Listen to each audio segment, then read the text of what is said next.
When Jack opened his eyes, he realized it was his own bedroom. He felt so happy. After the last few days, he spent a lot of time away from his house. Now again, he was there. He got up and went to his bathroom. He used to like the silence of that house ever since he moved there. He turned on the light and saw his face in the mirror. He touched his beard that grew longer than the regular size he was used to. He shaved it off and stepped into his living room. On the way, he remembered to stop at the refrigerator to find something to suppress his unusual hunger.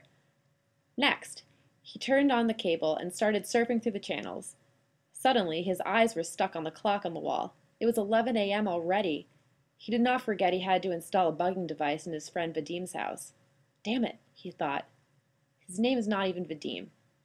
He felt anger at the old guy since he lied to him about everything in his life. He felt deceived and estranged. He had to put in the device before 1 p.m. He was supposed to get the device sharp at 12 noontime. He rushed to his bedroom. He no sooner changed his clothes, and then he ended up on the street. He thought he really missed the street and people on it when he saw them moving and rushing around as if it was the last day in their lives. Actually, he did not remember any quiet day there was, when there were no blaring horns and shouting people. This was part of his life. He stopped thinking about the street and crossed the street. He took the way to the local subway station. Once he stepped in the station, he started waiting on the platform. He recalled the captain's plan. According to the plan, a woman in black was supposed to give him a small bag, including the device. When deep in those thoughts, he realized a soft tone asking something from him. "Do you have a light, baby?" He rolled his eyes to the owner of the voice. It was a woman in a black tee. Jack replied, "I don't smoke." "No problem, honey," said the woman and went on. "Do you want to have a fun time? My house is very close." Jack thought it could not be the contact to bring the bag to him. Jack rejected the offer, saying, "Believe me, I'm the wrong target for you, baby. Both of us are wasting time now. Take care." He felt thirsty and went to the soda machine at the entrance of the station. Before he reached a machine, a warm hand held his. "Go on walking, Jack." Jack followed the woman's instruction. She was in a black shirt and a black skirt. They were walking at the station like they were lovers.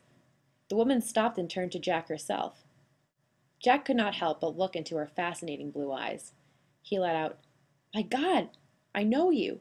You work at the market across my house. I wanted to meet you earlier. Somehow I could not." "Thanks, Jack," said the woman.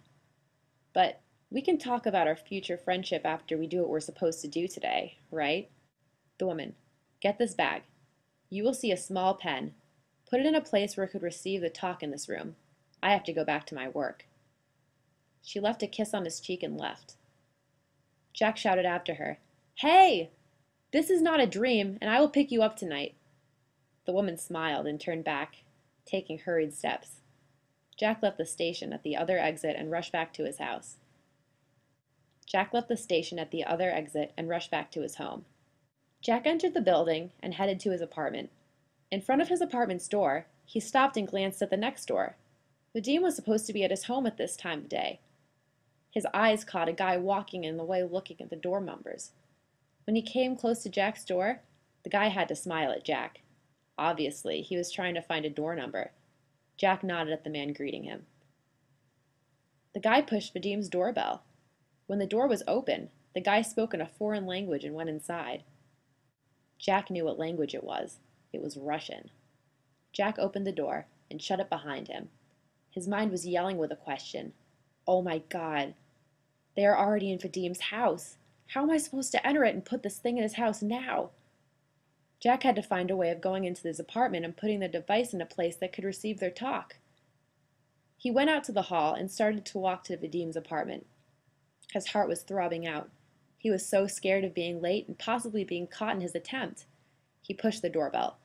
Vadim smiled when he saw Jack stood at his front. "Hey, Jack, how are you? I didn't think you were home today." Jack, "I don't feel good, so I wanted to stay home." Jack expected Vadim to invite him.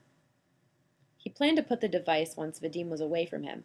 However, Vadim did not invite him inside. He used to do it before. This time Vadim did not. Also, Jack realized that the noise of the talk in the room ceased once Vadim opened the door. However, Vadim did not invite him inside. He used to do it before. This time Vadim did not. Also, Jack realized the noise of the talk in his room ceased once Vadim opened the door. Jack already heard them talking later, huh? He wanted to close the door and go back to his guests. Bye, Vadim, he said. I'll see you later. Bye, while in the hall. Vadim threw a glance back at the tip of his eyes. Jack, I have guests today. Maybe we can talk. Bye. Vadim replied and shut the door without waiting for his leave. Jack felt the situation was getting out of control, and he went back to his apartment. Time was ticking against him, and his last hope of putting the device in Vadim's house was ruined when Vadim did not invite him in. So, what's next? I must find a way, he asked himself while he was sweating. The sunshine dazzled him. He went to the window to pull the curtain. He noticed the old guy's balcony next to him, while his hand grabbed the curtain. He got mad at himself. How could he not think of that? He bent his body when he switched to Vadim's balcony. He was like a lizard crawling on the ground. He could hear the people inside talk.